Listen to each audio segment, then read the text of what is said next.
In the Life is funded in part by the H. Van Ameringen Foundation, Arcus Foundation, the estate of Richard W. Weiland, the Ted Snowden Foundation, New Paul Foundation,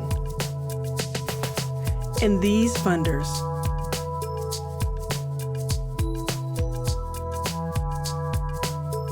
And by the annual support of In the Life members like you.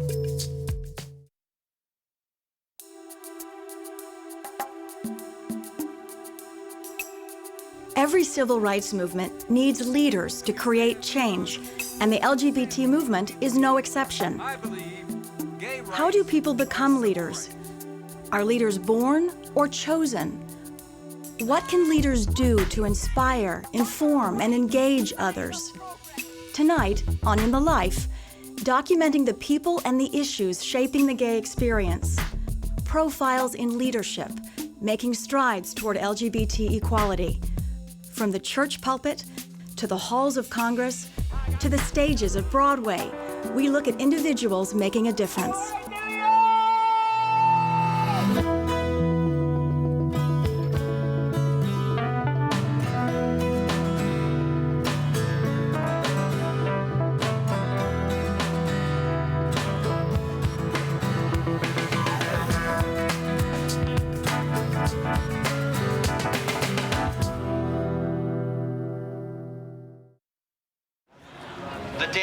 Of your own soul, is it worth it? Sinful is how conservative preachers describe, demonize, and oppose full equality for LGBT people. Yet progressive religious leaders provide a counterweight, preaching full LGBT inclusion to their congregations. Next, two people of faith. Reverend Dr. Welton Gaddy, who put his career on the line, writing a paper that looks to the U.S. Constitution to make the case for equality. And when the Evangelical Lutheran Church in America was formed over 20 years ago, it suspended congregations that ordained openly practicing homosexuals. Emily Eastwood led the fight toward the 2009 vote for full inclusion within the Lutheran Church.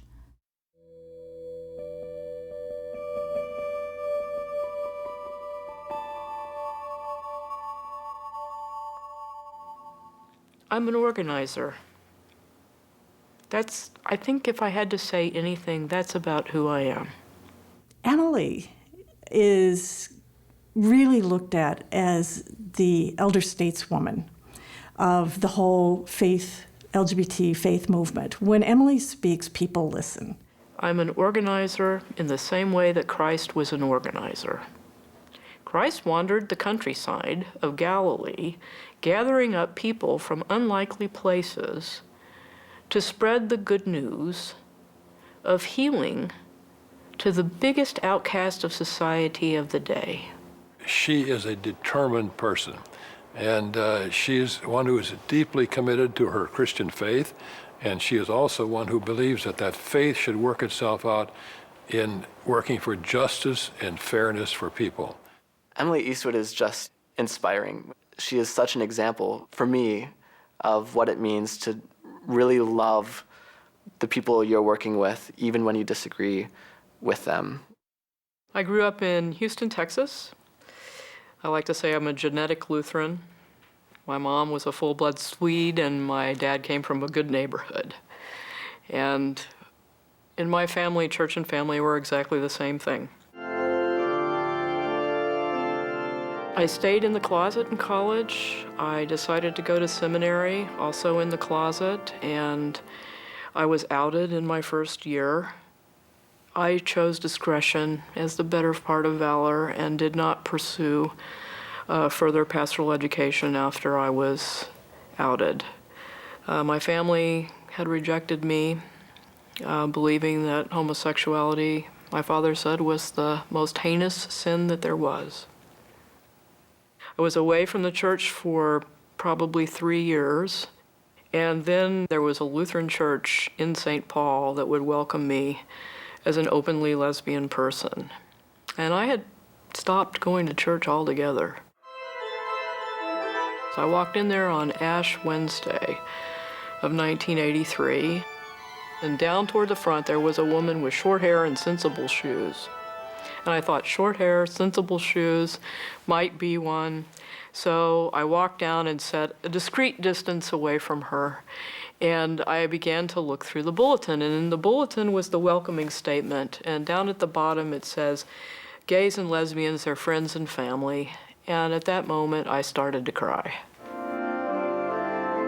I cried through most of the service, and as I walked down the aisle to take communion and have this imposition of ashes on my forehead, they didn't put an L. They put the sign of the cross, just like they did for everybody else, and I knew I was home. In 2002, I left my career in corporate America to take a job with Lutherans Concerned to try to rapidly expand the welcoming program, which I had personally experienced as life-saving through this congregation. By 2009, we were looking at an official recommendation from the church that said after 8 years of study, we believe that it's time to lift the ban on discrimination against pastors that are in same-gender relationships. It's the largest denomination so far to take this step. There are 4.5 million ELCA Lutherans. The Evangelical Lutheran Church in America, when they voted for full inclusion of gay and lesbian people in the denomination this summer, it was historic, it was exciting, it was breathtaking. It was one vote after another. It wasn't just one vote. And they went our way. Now that the policy of discrimination has been lifted, there are congregations that are ready to call and have been ready to call gay pastors for many years. And so the practice will begin to emerge, and eventually what used to be a sanctuaried environment will be the center of the church. This vote means that I will be able to continue through my ordination process normally. It means that I won't have to lie or tap dance around my relationship status. This was not about me. This is about all those other people who are going to come after. These are about the little kids out there growing up in Lutheran churches that will be able to be who they are and love whom they choose and still be a pastor or a bishop, whatever they feel called to be. Hello and welcome. I'm Reverend Welton Gaddy. Well, let's face it, religion and the LGBT community historically has not had a very good relationship. Joining us now is Reverend Dr. Welton Gaddy. He is a Baptist minister in Monroe, Louisiana, and full disclosure, he's my friend. When we look at Welton, we sort of see Jerry Falwell, but then he starts to talk, and it's a whole new world. National Day of Prayer had been hijacked by right-wing extremists. He's saying the exact opposite of what Falwell ever said in terms of the importance of the separation between church and state and in terms of tolerance and respect for diversity. And that's powerful. Welcome, everyone, to State of Belief is a radio program sponsored by the Interfaith Alliance. I've been at the Interfaith Alliance now going on almost 12 years. Interfaith Alliance is an organization that reflects the diversity of religion in this nation and advocates for religious freedom and works against the manipulation of religion by politics, but also the manipulation of politics by religion.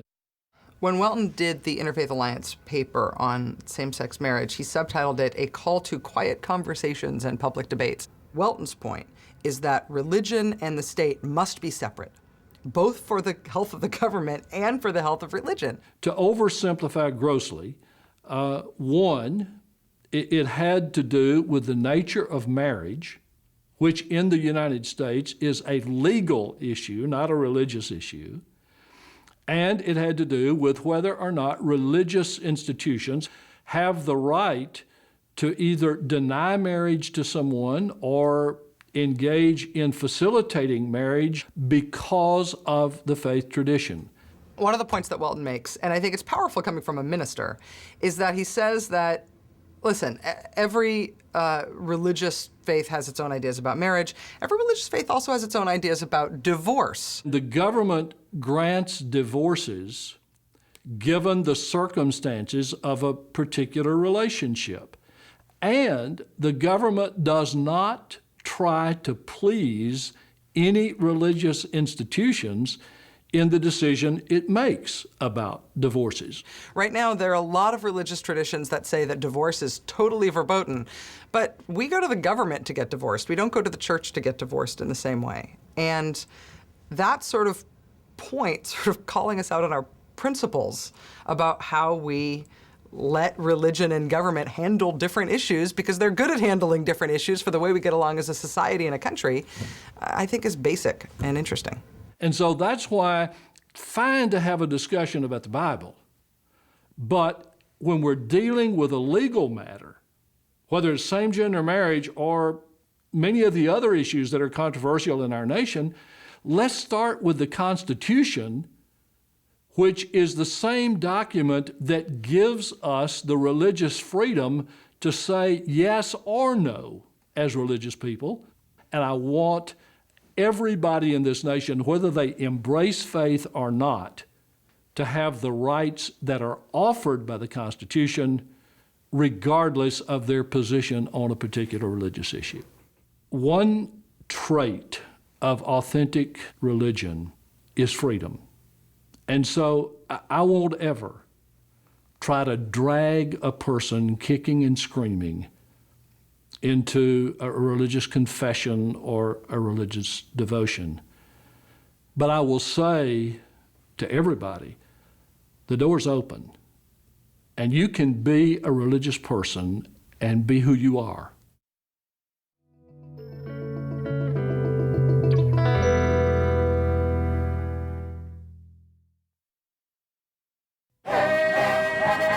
In the Broadway musical Hair, young activists band together for social change. Offstage, life imitates art. In 2008, 3 young Broadway professionals, actor Gavin Creel, actor Rory O'Malley, and production and management assistant Jenny Canelos, decided to take action in response to Proposition 8.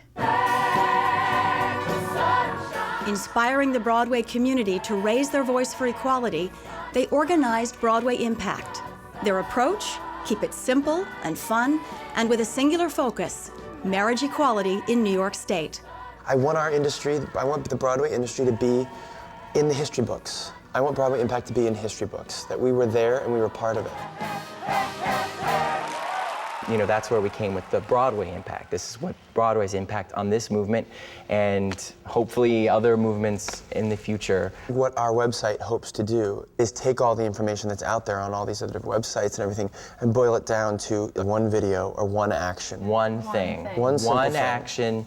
What are we doing today to get this accomplished?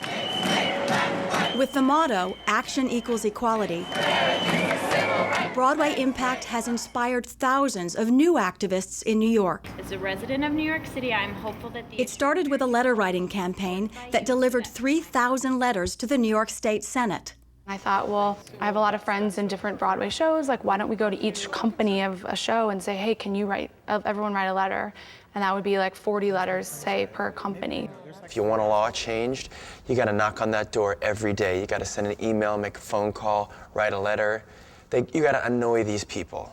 The thing that I think is special about Broadway Impact is it's an organization that is really devoted to empowering the artists in the Broadway community. And I don't mean empowering them just to take care of themselves, but empowering them to be able to take care of all of us, to be able to actually lead. For Gavin Creel! A centerpiece of Broadway Impact is its monthly cabaret, where musicians can help celebrate the growth of the community's activism. I'm still your baby. Love, love, I do it for love. To me, it's about human rights. It's a way to reach out to not only the gay community, but to the straight community as well, and raise awareness about really just wanting to gain equality. I'm a big Broadway geek. I am the one who sits in the audience and enjoys the show, and I could spend my life standing in the wings. I felt the energy and the empowerment and said, I've got to be a part of this. From inspiring people to call voters, to organizing a marriage equality rally, You may say I'm a dreamer. Broadway Impact clearly attracts a diverse group of activists. That fun, that energy, that definitely helps motivate in the grassroots community. It definitely helps bring people together. I got a phone call from Rory O'Malley saying, you know, there's going to be a rally outside the governor's office with the opposition, opposition to marriage equality. People were angry that these people would show up on our turf, you know, and tell us that we can't have these rights in Manhattan. And we wanted to have something positive come out of the situation. Very daunted by the task on some level. We all just looked at each other and said, okay, let's do it. I was 2 blocks away, and I could still hear this like this scream in Midtown Manhattan. And I was like, that is something that literally these 2 white boys from Ohio and their straight friend literally had this idea and went, oh crap, here we go, let's try to make this happen. And it happened. It happened in 10 days. And it just snowballed into an unbelievable event with thousands of people. We had Cheyenne Jackson, Audra McDonald, the mayor, Cynthia Nixon, David Hyde Pierce. Each day, we would add someone to the list, and then more people would show up to volunteer. When I met Gavin, when we started hair, maybe he had just talked about the idea of Broadway Impact. He's done amazing things that are literally, you know, changing our country. One of Broadway Impact's most exciting moments was mobilizing 1,400 activists and the cast of Hair for the National Equality March in Washington, D.C. The march, there were so many young people there, and it's kind of awakened this spirit of activism in this next generation. And to be part of allowing that to happen is like the greatest honor you can imagine. Like Gavin and Broadway Impact and everything, it's kind of like lit a fire in all of us. And I hope that it keeps going, and I hope to be a part of more things, yeah. If all of their dreams are achieved, we not only are going to have a theater community that's active on this issue, we're going to have a theater community that wakens up to the idea that we have a really significant role to play in the cultural dialogue of the country. It's gonna take a visibility, people to stop whispering about it or shoving us in the corner or acting like it's a gay issue. It's a human rights issue. It's not a gay issue. Months from now or 9 years from now, this is just the beginning. We're gonna be unstoppable. I know it. Yeah. I know it.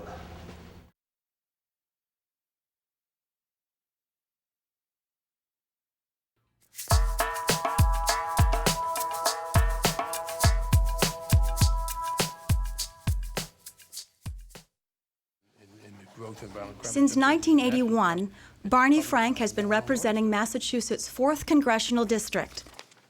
As chairman of the Financial Services Committee and a prominent LGBT leader, Congressman Frank sits down with friend, author, and treasurer of the Democratic National Committee, Andrew Tobias, to discuss politics, coming out as a member of Congress, and the future of LGBT leadership. As you well know, I've been your friend and admirer, but a little afraid of you for 44 years.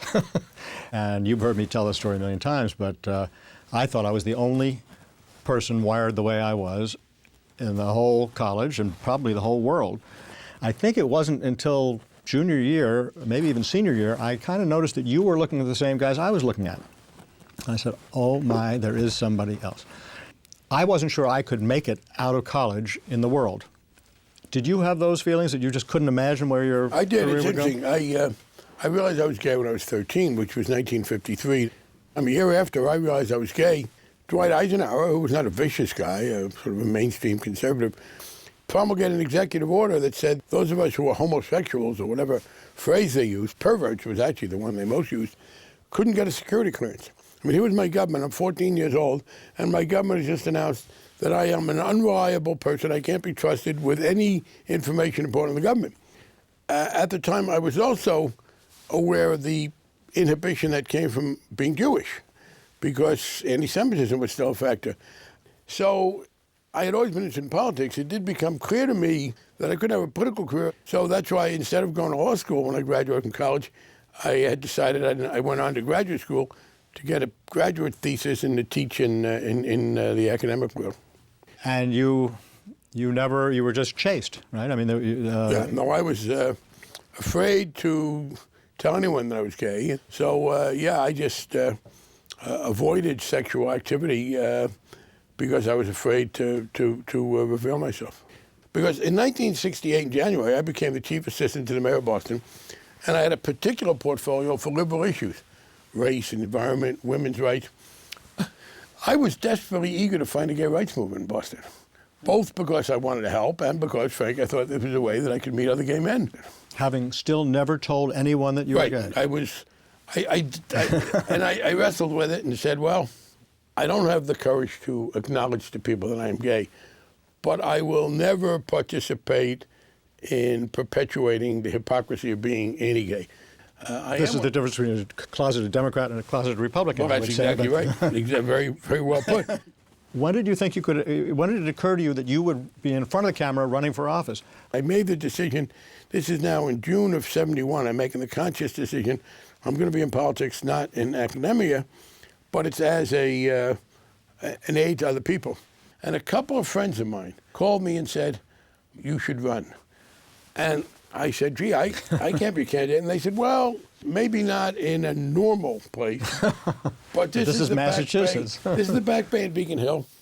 It wasn't predominantly gay, but it was sort of early yuppie. It seemed like I could get a pass from the normal rules and win there. And what happened was there was the Homophile Union of Boston, which was the men, and the Daughters of Bilitis, which was the women. And they sent out a joint questionnaire to legislators running for office in 1972, candidates for the state. I said, would you support gay rights? And I got to be the main sponsor by process of elimination. I was the only one who said yes. My vow to myself was I can't walk away from it. I became the first person in Massachusetts history to file gay rights legislation. And it was during the mid-'70s when a couple of people I was working with on the gay rights issue made the same observation you did. It was clear from who I was looking at, who I was interested in, who I responded to, that I was gay. So in the late 70s, I started the retail coming out process. You tell this one, you tell that one, and the individual says to you, thank you for telling me, and you shouldn't have worried. This is 30 years ago, I assume it's different now. I love you and I care about you and you shouldn't have worried. Why did you think anybody who loved you would care? Why were you worried? There was no reason to concern. Don't tell your father. Or don't tell your grandmother. There was always this, don't worry, except. At that point, now you're a congressman. How many people in the world, did your sister know that you were gay? Yeah. So I got elected in 1980. It was a close race in both the primary and the final. And the fact that I was Jewish and gay and not a conventional politician held me down, so I barely won, but I was able to get through. So I said, all right, here's what I'm going to do in Washington. I'll be publicly closeted, but privately I'll live the life of a gay man. I'll associate with and socialize with other gay men. What I found, of course, was that it didn't work.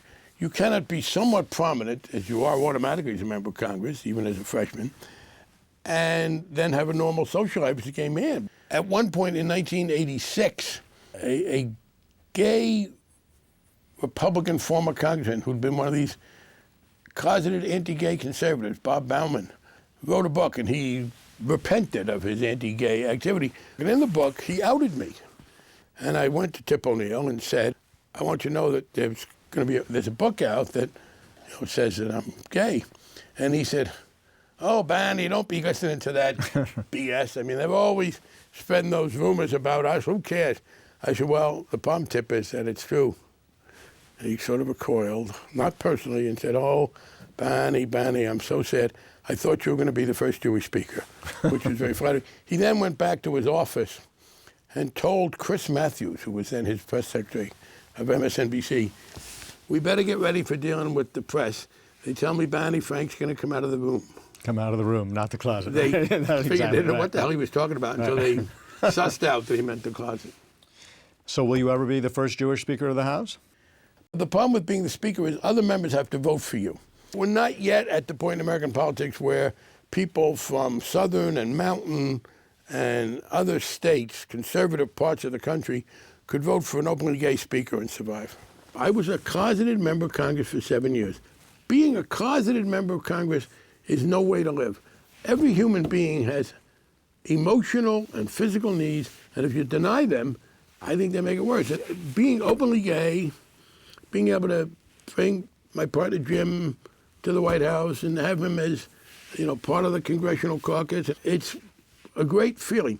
What advice do you have for young folks who are thinking, they're LGBT folks, running for office at whatever level, but certainly Congress or the Senate? Very important. We need more and more people like that. Yes, we have a lot of friends, but there is something about being a member of the community yourself which helps your argument. We have this saying in Congress on an issue, well, don't take it personally. It's not personal. And every time an LGBT issue comes up, I go to the floor and say, I know we say that we don't take things personally, but some things are personal. This is personal to me. If you vote no, you're saying I'm a bad person. You're saying that people ought to be able to fire me because Jim and I are in love and et cetera. So it's important for us to be there. Here's the point. If you're gay or lesbian, don't worry about the people who are anti-gay or lesbian. They're not going to vote for you. The hell with them. Don't waste your time. The thing you have to deal with is this. There will be people who will say of you, as they used to say of black people, as they would say of women, as they would say of any member of a minority group at that point, it's a kind of a soft bigotry. Well, I'm not against him, but aren't you afraid that that's all he'll care about? Show that the fact that you're gay does not mean that you only care about gay issues. And again, the gay community has to be cooperative with that and say, yeah, we're supportive of you. Now you go out and you show these other people how much you can help on housing or the environment or transportation or healthcare or anything else. Thank you for watching In the Life. To find out more about tonight's show, go to inthelifetv.org, where you can watch more from A Call for Inclusion and Broadway Impact. Thanks for tuning in, and please join us next month. Yeah, and that upper hand is gonna bring you good fortune. So just keep quiet and you'll hear what she'll say. Yeah, the upper hand is gonna bring you good fortune. All you do is stay out of her way. Ooh, ooh.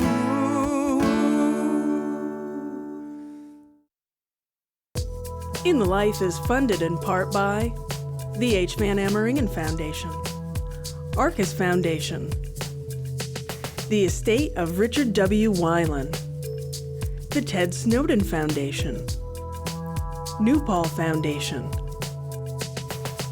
and these funders.